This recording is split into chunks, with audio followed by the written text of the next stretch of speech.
You don't have to do the first thing your anxiety tells you to do. Make a note of it. Relax your body, get to a calm brain and say, I had this reaction. What is that about? And then you can learn something about yourself. You can crack the code on yourself. Welcome to Healthcare Liberty Labs with Tiffany Ryder, where we teach you what they don't want you to know about healthcare. I've always told my clients that if I'm doing my job well, I'm going to get laid off because you're going to figure out what to do and how to intervene in your own life differently. And I'm not going to be necessary, so that's that. I'm working towards getting laid off, and then someone else will hire me. And so that's fine. I don't want to get fired. That's not good. But getting laid off because there's no more work for you is exactly what I'm aiming for. So it's a little weird. You are, a lot of the guests that we've had on have, publications that they write in or podcasts that they run or what have you.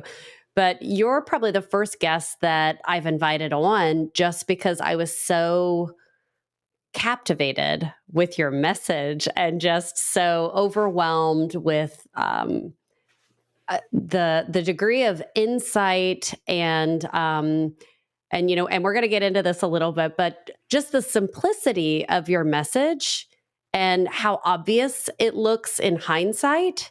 Yes. But nobody's talking about it, right?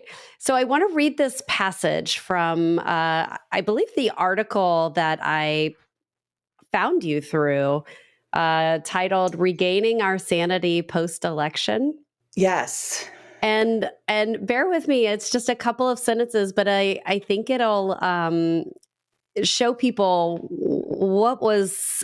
why we had to listen to what you have to say and what you have to bring here.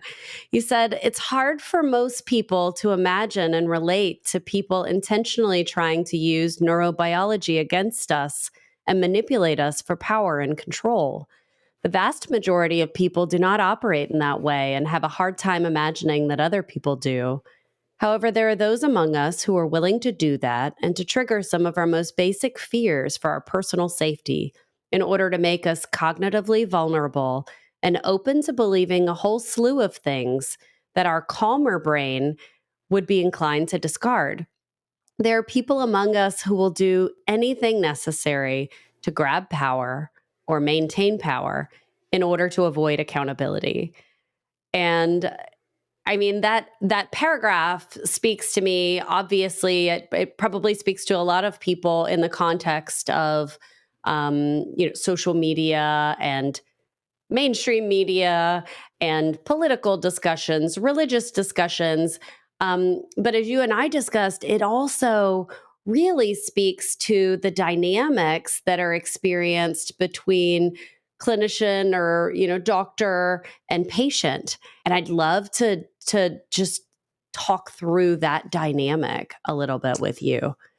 So one piece in what you said, and God, if I could have a ticker tape that went around my screen when I did telehealth, it would say, she doesn't think like you. He doesn't think like you. And what I have observed, anecdotal, of course, is that people who have survived extremely manipulative, toxic parents, very dysfunctional systems, you develop an awareness that you cannot assume other people think like you, and other people always have good intentions. Other people don't think like you. So being willing to step back and go, okay, if I let go of what I want to believe about this person or this profession or this situation, and just look at where the evidence takes me with an open mind, sometimes you can see these other agendas going on. And what I have noticed is that people who have stumbled across that in their life path for one reason or another, their eyes open and they go, oh, I'm being manipulated. And we'll kind of bring this into the medical setting. Mm-hmm. So I do not have perfect cholesterol. Lo and behold, I do not. And the reason I don't is because I have an autoimmune condition and I just have more inflammation. So I do a lot of lifestyle things to decrease that inflammation and deal with it more effectively.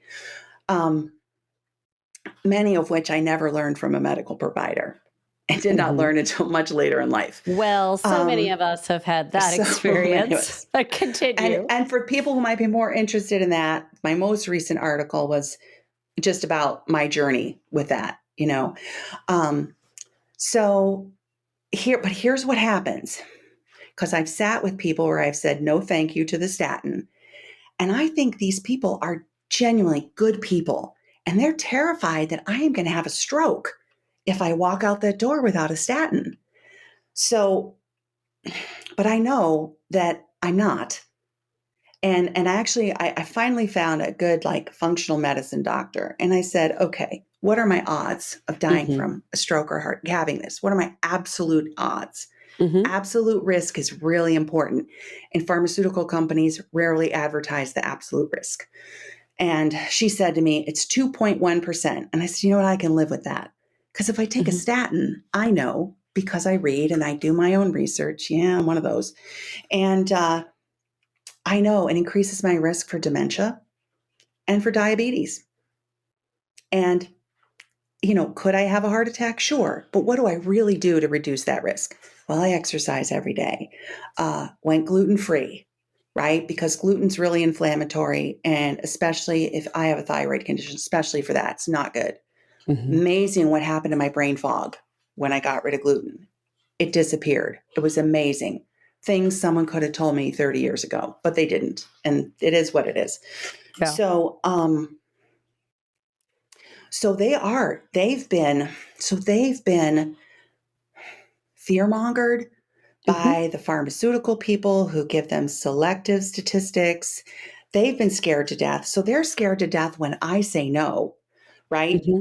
And these are good people, that I think that there's this sort of, in our medical system, there's a couple of factors. One is that they are not given two factors. They're not given the best information. It's canned and it's directed in a way that would steer you towards a medicine versus a lifestyle, because there's no profit in me walking 45 minutes a day.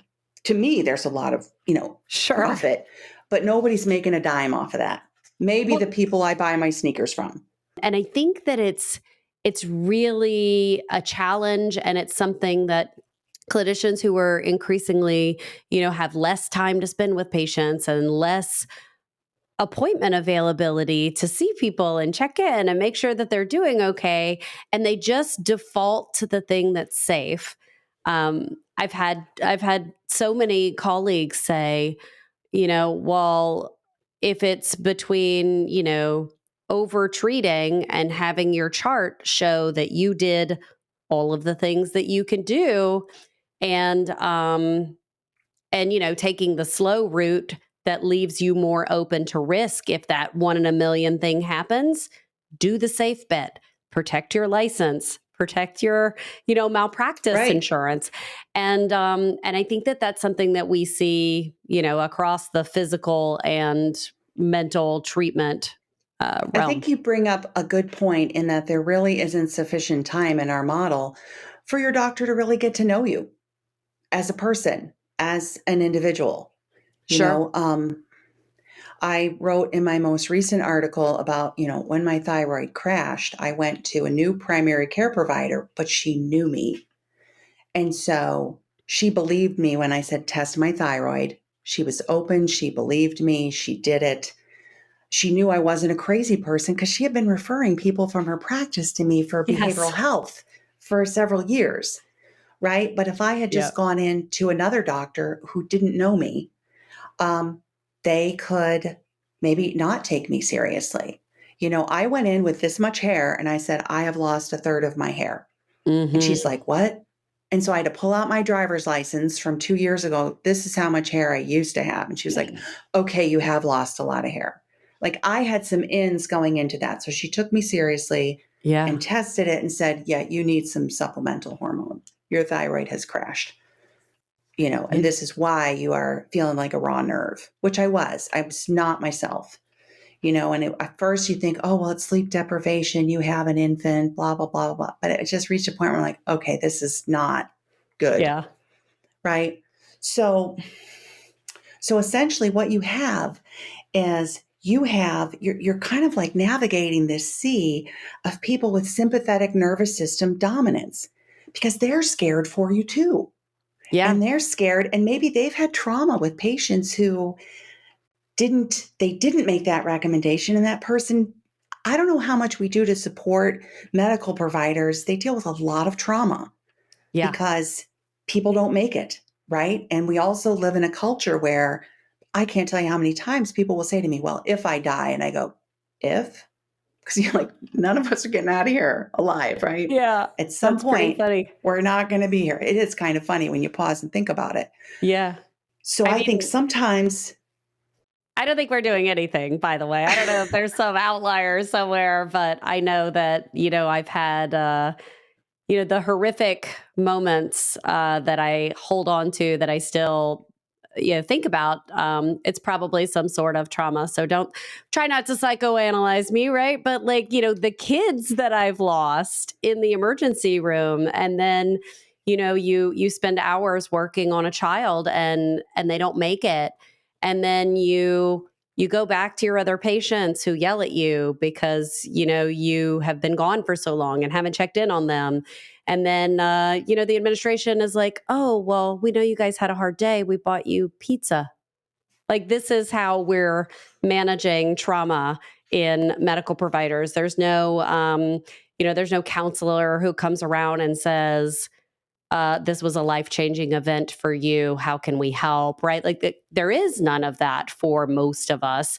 And I'm sure that there are some very well-adjusted, confidence, psychologically happy clinicians, but I think a lot of us are not okay. So the idea that you go to the doctor and, are maybe bullied, or they haven't had time to read whatever the latest study is, so they grab the talking points from their professional organization and are like, look, just do this thing. Like, I don't have time to deal with this, even if they don't say that. I think that there are a lot and of they things. don't recognize that their professional organizations are captured. Yes. The American Heart Association, I had a nurse practitioner say, well, American Heart Association, you can look blah, blah, blah. And I'm like, okay, but who funds them? Do you know what I mean? That's my favorite one, right? Follow the money. Yeah, you just follow the money right to the Coca-Cola or, whatever it is. But I think medicine has done such a great job or healthcare of manipulating the narrative and the story, right? If I keep these clinicians, you graduate and you've got $250,000 to $500,000 in debt. So, I need you to take this very well-paying, cushy job that you just sacrificed 10 years of your life and $500,000 for. And then I keep you busy and on the edge of your seat and sort of like with no time to ever question anything. Your mental health is on the edge. You're on, several psychiatric medications to get through the day. You're not sleeping. It really creates a human that is just ripe for manipulation. Sympathetic nervous system dominance is the term for that. You're always in fight, flight, or freeze, some version of it, because you're constantly scurrying around. I want to share with you something that happened to me recently, which speaks to this exactly. So I have in my family a gene that increases your risk for cancer. So I get more frequent screenings as a result of this gene. I get an MRI at 6 months, and the next 6 months I get a mammogram, and they just alter back and forth. And 3 of my sisters have had cancer. So, and this gene just makes it easier for you to get cancer. So, 10, 11 years ago, they found a cluster of calcifications in my right breast. They went in and did a needle biopsy, and they said, well, you've got a wonky mammary gland. It's not cancerous, but maybe precancerous. So we're going to tag it and just keep an eye on it. I'm like, okay, that's fine. Flash forward to February, I go to get a mammogram and at this one particular health place in town, and they find a very faint cluster of calcifications. Now, they've got the mammogram, so they see the tag in the other breast, right? But they say, we need to talk to you. and they look kind of scared. And I don't know what they're used to, people responding, what they're used to, but it's me in a room. I sit down. They're all standing. It's the radiologist, the technician, and then there was a resident there because it's a teaching hospital, health system where I was.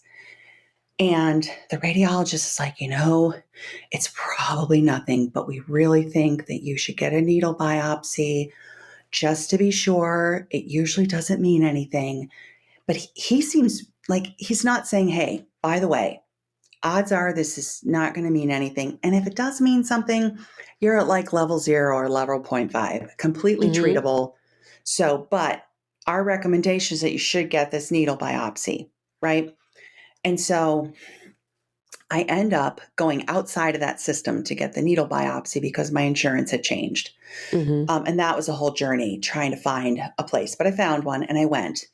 Very different experience. So they're doing like a needle biopsy, but they have you in the mammogram machine so that they can get a picture and make sure they're pulling out the calcium and what's around the tissue around the calcium.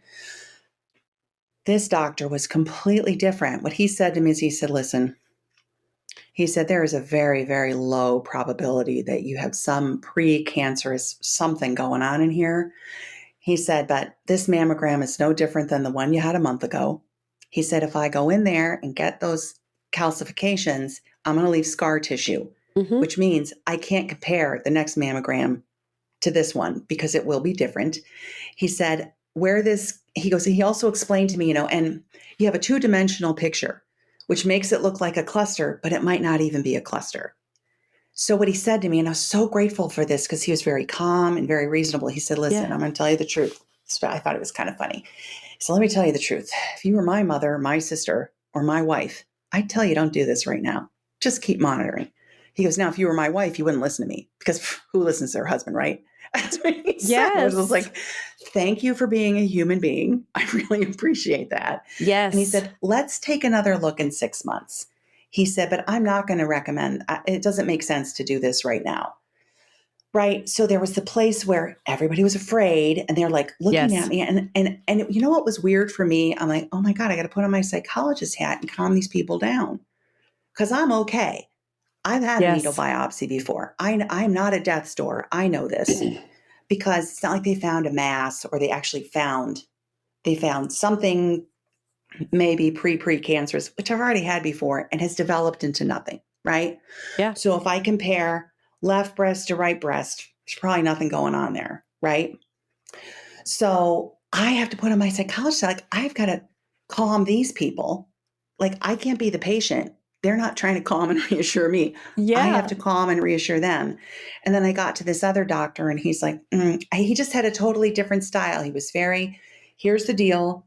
Here's what's going on. It's up to you, but here's why I would hold off on doing it. And he just laid it out for me, treated me like an adult who could make my own decision. I will tell you, the other health system too kept sending me progressively scary letters about this.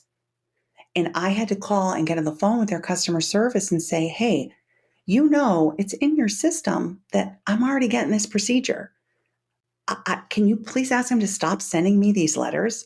I felt like these letters were like progressively worse. Oh my God, and I'm like, okay, it's not an, oh my God. It's we see something a little weird that is possibly stage 0 or stage 0.5 cancer. And that's the point of the frequent screenings, to catch anything early so you can just remove it and you're not, having to do radiation and all of that, to catch it early and contain it. That's the whole point. But 2 very different experiences in the doctor's office. I want to be really clear. I think these medical providers were doing what they felt was in my best interest. Yes. Here's where it's sophisticated, the manipulation. I'll scare the crap out of you as a provider, which will then lead you to recommend unnecessary, premature, perhaps, interventions. And because I think now that's I've the hijacked your piece. brain. Yes. I've hijacked your brain. So you're in anxiety mode, right? And then if you've had trauma or you've lost patience, and I've had a few doctors open up to me about it, and then you bring that into that room Plus, you're Yes. rushing around like a crazy person because there's never any time to even say, hello, how are you? I'm John so-and-so, nice to meet you, or whatever it is. Mm-hmm. Right? There's none of that. There's no time for anything. So everyone's scurrying around. And then they have had all their fear buttons pressed. Because I'm Yes. sure it's been a couple of different, an internal medicine, a nurse practitioner, horrified that, like, really sincerely, good people sincerely frightened for me that if I didn't get a flu shot, I was going to carry flu around the whole community. I Yeah. know that's not true. I know it doesn't work that way. But I said, no, Negative thank you. I don't efficacy do flu this shots. season, by the way. I Yeah. I just read mean, that headline yesterday. I haven't read the study yet, but just to point out that like this is why informed consent matters. well, and I also think that that's very interesting. So another piece I think they've done is in this campaign of fear and activating everyone's sympathetic nervous system, Yeah. they have gotten you to even be afraid of the person who thinks differently than you, right? We see Yes. this politically. If you, and I don't know how many times if you are not, I'm going to say, drinking every drop of Kool-Aid on either side, and you say something like, if you say to someone who's left leaning, you say, well, Trump didn't start any new wars, and I kind of really like that. And I Mm-hmm. really like that because I've got a 20-year-old kid, so Mm-hmm. I'm a big fan of someone who doesn't want to start wars. Then you have to go through this whole litany. Well, of course, I don't believe in that. Of course, I don't believe in this. But as soon as you kind of walk out of line with their belief system, whoever you're dealing with, right or left, Yes. then you've got to defend yourself against all this stuff you don't believe anyway, right? Like you can't, it's very difficult. It's becoming more and more difficult for people who think differently to have a complex and nuanced conversation where they can both walk away learning something more, Mm-hmm. right? Because of this, I think it's like a campaign of fear that gets us off balance. This episode brought to you by Crowd Health.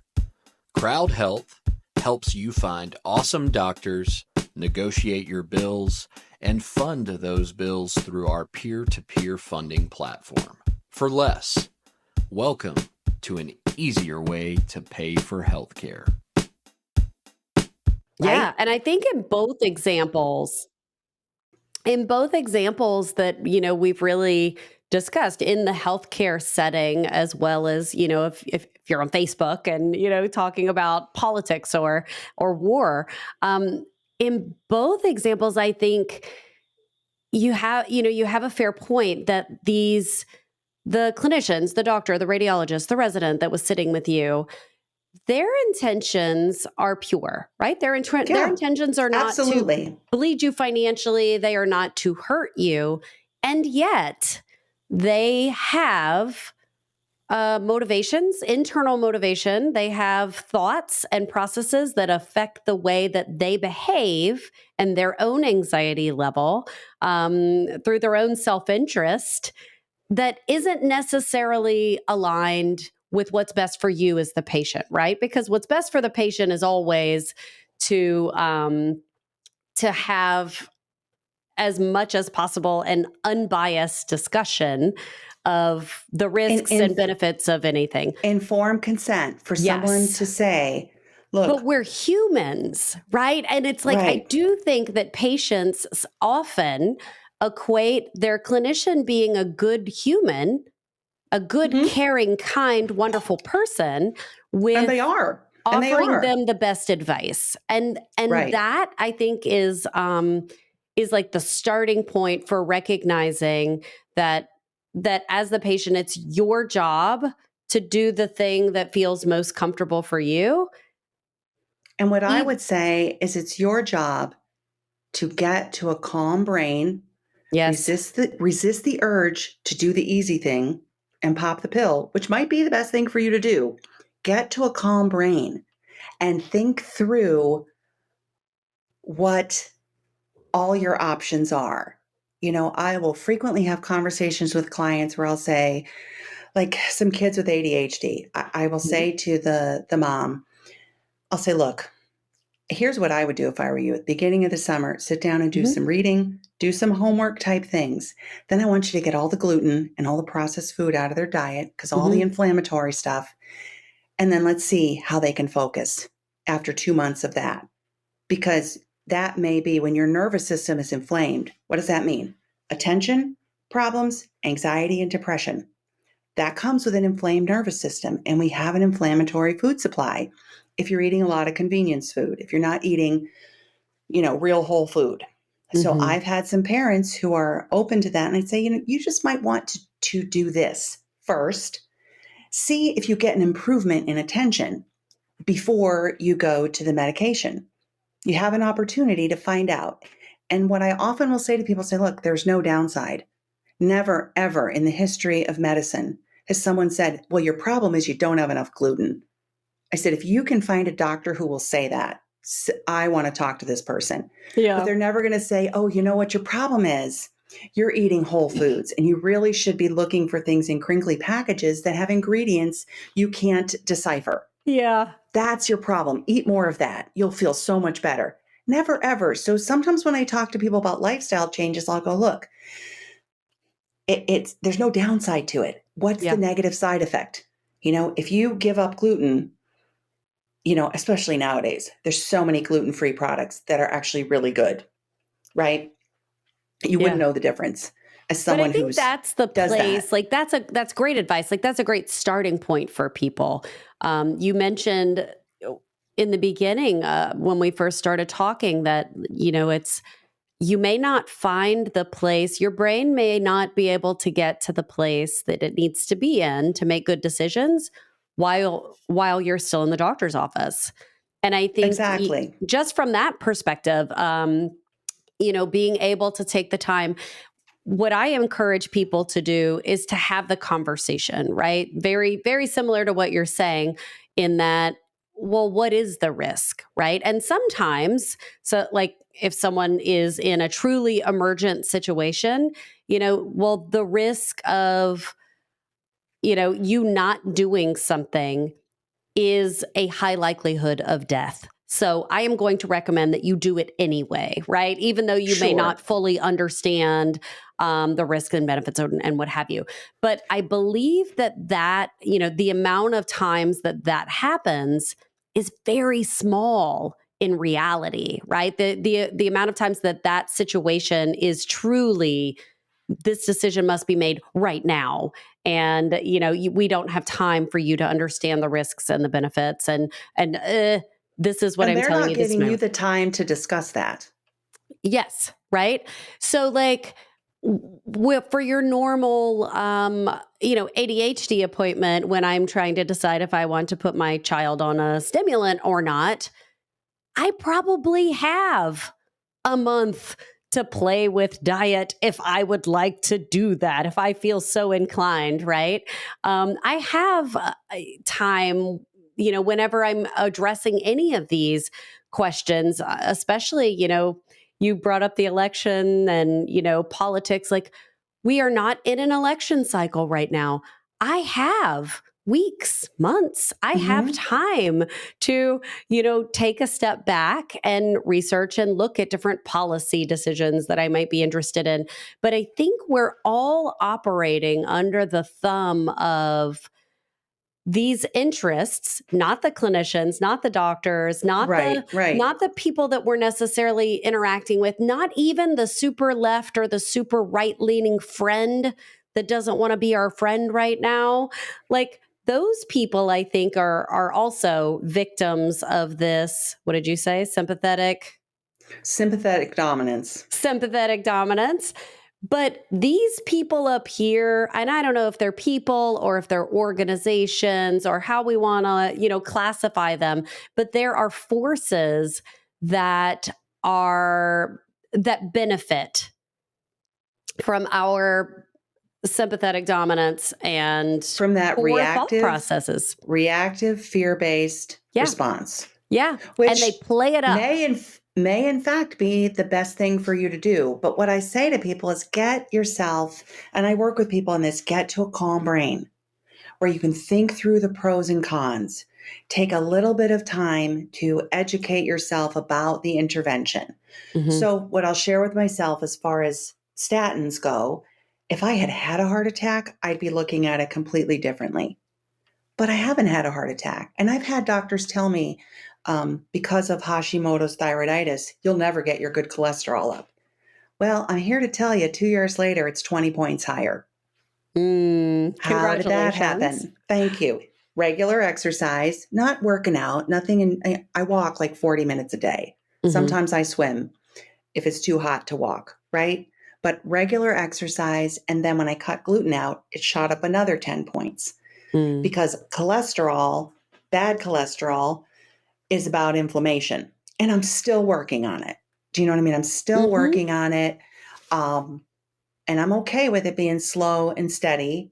I think in the past 3 years, I've lost somewhere in the neighborhood of 40 pounds, I think, slowly over time. Postmenopausal, underactive thyroid. But I just keep chipping away at it. And I'm at that age where you generally just keep gaining weight. So if I plateau, I'm like, hey, I'm not adding the post-menopause weight.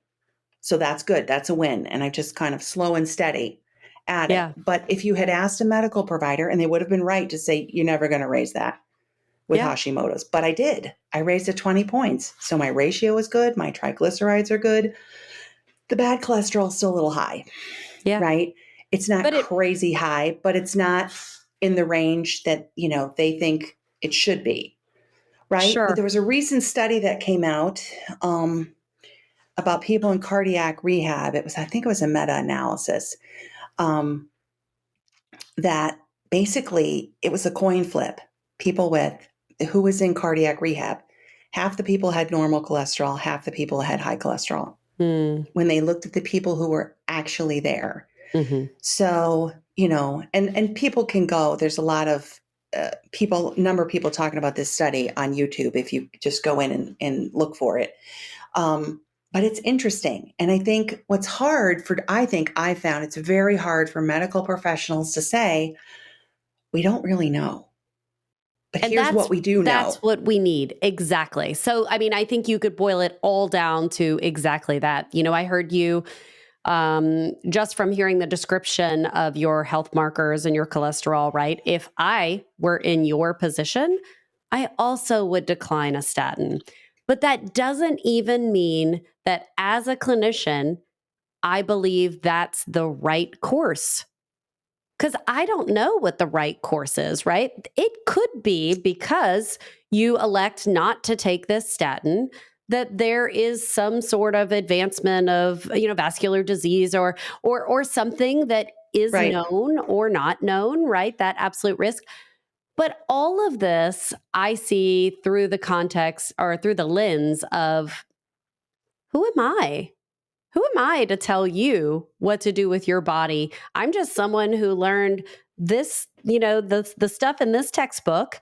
And it's just my job to like present that to a patient in a way that they can understand what is known and what is not known and what is theoretically good and bad. And then it's your body and you have to decide how you would like to play good information. And then they can decide what risks they want to take. And I am more comfortable with the 2.1 risk of having a heart attack or stroke than I am with the risk of diabetes or dementia. Yes.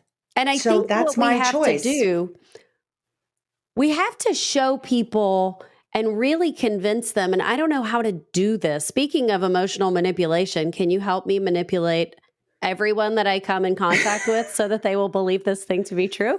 But, I'm joking kind of, but I wish that patients really could understand that we just don't know.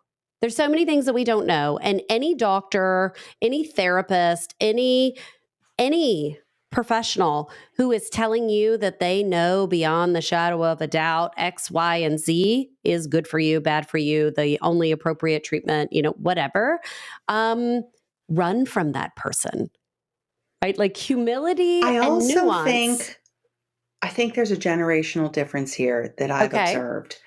And that is, like, I'm Gen X, and like older millennials, there's more critical thinking. There's more of a sense of, well, that's what they know right now, but it's not perfect knowledge. Mm-hmm. And it's based on kind of an evaluation of the data and the evidence. When I talk to younger people, if they feel it, it's true. And there's almost a whole process there of really having a discussion about, well, how do we know what's true? How do we decide something is true? An intense feeling doesn't mean that thought is true. It means that thought feels true. So what's the difference between something feeling true emotionally versus something actually being true objectively? And I see a lot less of that in younger people. Wow. And so there's a shift. And I think that comes from a lot of social media, which is constantly, they want your eyes on the screen, right? So they're going to press your buttons and you go, oh my God, I have to see the end of this. Oh my God, because they want your eyes on the screen. And if they divert to your lower brain to keep your eyes there, like you and I wouldn't do that because we're like decent human beings with empathy. But that doesn't mean that the people are in business to make money. Mm-hmm. And there's a whole different ethic there that people don't get. Mm-hmm. They're in business to make money. And as a patient, you don't even have to rely on your own judgment. You can literally outsource it to whoever you're working with. You can say, look, I hear that you want me to start a statin. I feel a little uncomfortable. I'd like to do a little more research because honestly, I'm feeling anxious right now about even making the decision. What's what could possibly happen if we put this off for another month and we talk about it at our next appointment? Like, do I have time to am I going to die of a heart attack between now and 6 weeks from now when we follow up? And if your clinician's honest, they're going to say, of course that could happen, but I don't believe that to be the case. It's a very, very low probability. And I don't believe that you starting the statin when you leave my office is going to prevent that if that were going to happen. So of course we have 6 weeks. Let's talk about it and come back in. Like there is so much room for patients to say, I understand you're prescribing me this antibiotic.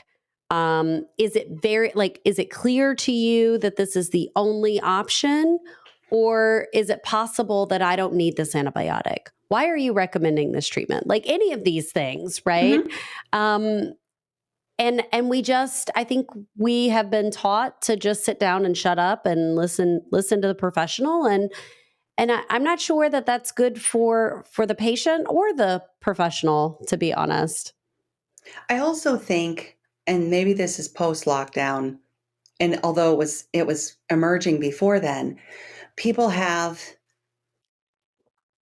and particularly in younger generations, they have a more intense fear of emotional discomfort. You've got your little certainty machine. Mm-hmm. I will say to kids, hey, you know what we used to do when we watched a movie and we said, God, I recognize that guy from somewhere else. We just had to think about it and hope it popped into our head where we saw them.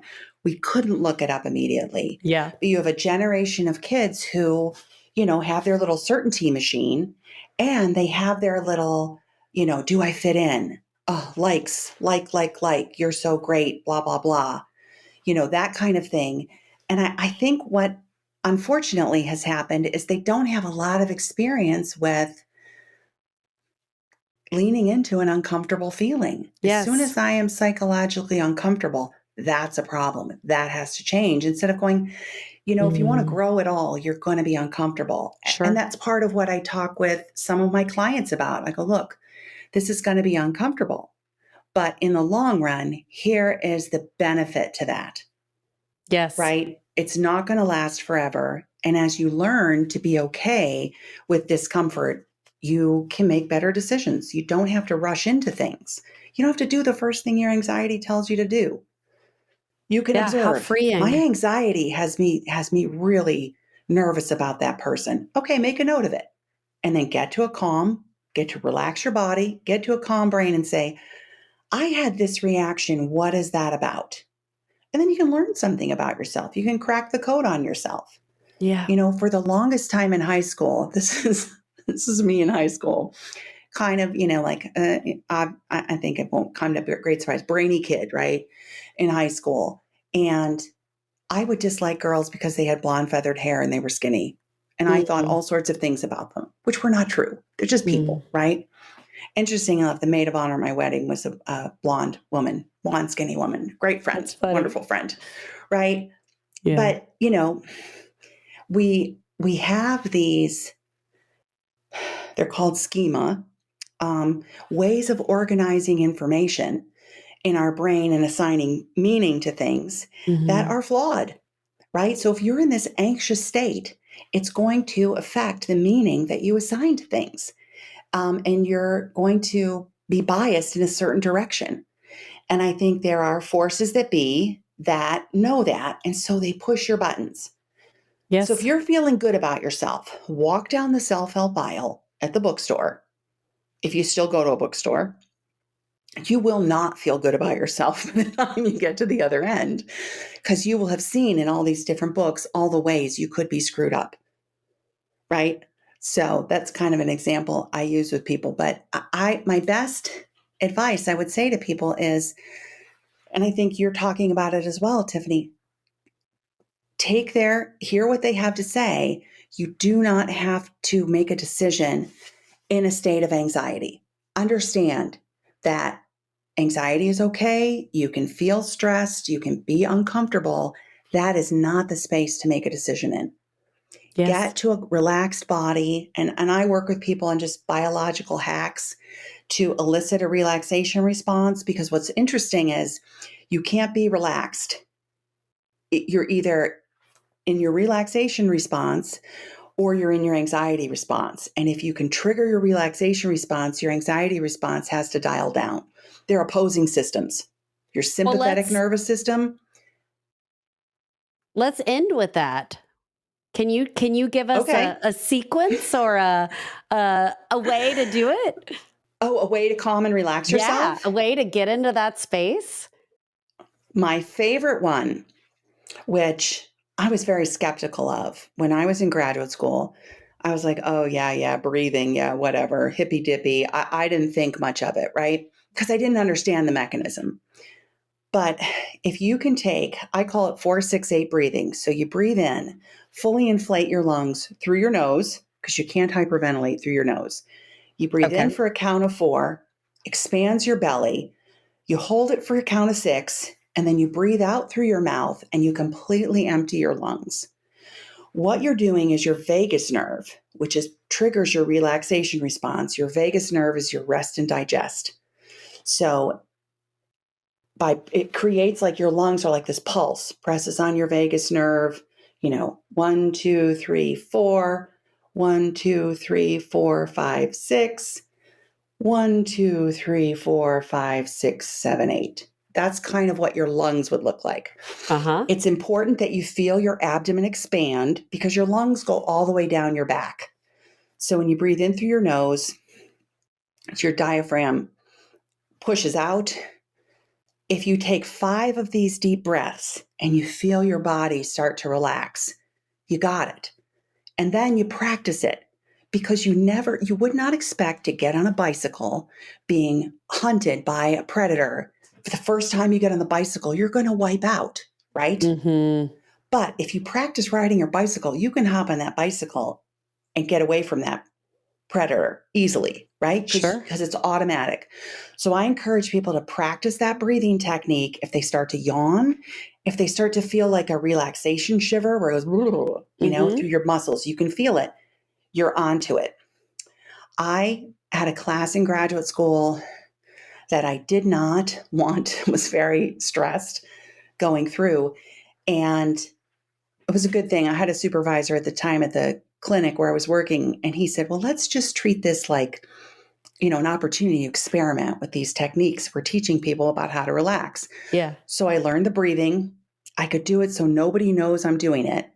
And I got through this class with a reasonably calm brain, which is what I wanted, because I was afraid in that class I would be maybe too much, Susan. And maybe say something that would cause a problem for me, because sometimes I suffer from brutal honesty, which can be good, but not always politically astute way to be. And I was so impressed with how much this helped me. So I learned to develop it. And at this point in my life, when I start to feel stressed, I actually notice my abdomen expanding. I notice my breathing shifts. I don't have to think about it, Tiffany. It just automatically shifts because that lower part of my brain that controls my breathing goes, oh, there's more cortisol. Oh, blood pressure's going up. It shifts my breathing for me. I don't have to think about it. I love that. I actually know I'm getting anxious because my breathing has shifted. Right? So it made me into a much calmer person, than I was before I figured this out. Right? That's so cool. That's rewiring your brain. And so there are things you can do to calm and relax. And then when you get to that relaxed brain, you just can think more clearly in a more nuanced and complex way. Yes. And you can pause. Sometimes it's just, can I pause and not do or say the thing I'm so compelled to do or say? And I think I used to be on a school board. I think if you watch those videos on cable TV and you knew what to look for, you'd see my breathing shift. That's one of so my funny. triggers is when educators would say what I disagreed with, found to be ridiculous things about adolescents and kids and how they think and feel. Because I work with adolescents and kids. Mm-hmm. So I'd hear them say that and I'd be like, all right, Susan, you need to calm down. You're on video. Get to a calm brain and then articulate a thought. Mm-hmm. But don't just react because your message is not going to be heard. And you want your message heard in this situation, right? Yeah. Because whenever you're bringing someone a message they don't want to hear, you have to be super calm and reasonable because they're looking for a reason to not believe you because what you're saying makes them uncomfortable. Yeah. Right? So Susan, so that's one of the techniques. That's perfect. I'm definitely going to try to incorporate that. I would love for that to be automated in my life. It's pretty useful skill. I would love to share your Substack with my listeners because I absolutely love it. I look forward to all the articles when they come out. So it's Rogue Psychologist on Substack. That's me. Okay. And I mean, you have free subscriptions, paid subscriptions. If you're not on Substack yet, you should absolutely be on Substack because it's an amazing resource to find things just like this. There's a lot of thoughtful discussion. And here's the other part. Yeah. Just so you know, when you are reading something, it activates the reasoning center of your brain. So if you're reading information, you're taking it in with a more balanced brain. When you're watching your average cable news, there's all this crap moving around on the screen. There's all this stuff. Yes. To get you like, because they can feed you information that you would go, what? Huh? If your brain was calm. Yes. So I love that. I think getting to a calm brain, and I want to be really clear too. I am not suggesting that people do not listen to their medical providers. I am not suggesting that people do the same choices that I've done, right? So I want to be really clear about that. What I am advocating for is try not to be reactive. Try to get to know when you're getting anxious. Where do you feel it in your body? I feel it right here. I know when I'm amping, right? And just, if you can catch it, relax yourself, get to a calm brain, you can make much better decisions. And that's all we that are in your best do. interest. But I think that there's this kind of contagious anxiety and pressure in our medical system that affects everyone. And your providers are human beings, and if they just had someone die, that's going to affect their decisions and the urgency they're going to feel in trying to get you to engage in a medical intervention, right? Because they're human beings. That may or may not be good for you or your pocketbook. Right. Or your pocketbook. So if you can get to a calm brain where you can look at it, you can educate yourself. When it came to statins, I read Aseem Malhotra's book, Statin Free Life. Very informative, right? Of here's what you need to do to make your heart healthy. regardless of what your cholesterol is, this is what you do to make your heart healthy. And so I started doing those things, and so, but you're allowed to pause and think about it from a calm brain where you can look at the complexities of things. And not everybody's naturally wired that way. Some people are, which is great. But for a lot of us, we're very vulnerable to that emotional hijacking. Yeah. So thank you so much, Susan. You're welcome. Thank you for having me. This has been really cool. This has been the Healthcare Liberty Lab. Thank you to our listeners and our sponsor, Crowd Health, for making this possible. Be sure to subscribe wherever you listen to your podcast, be it Substack, YouTube, Spotify, Apple, or somewhere else.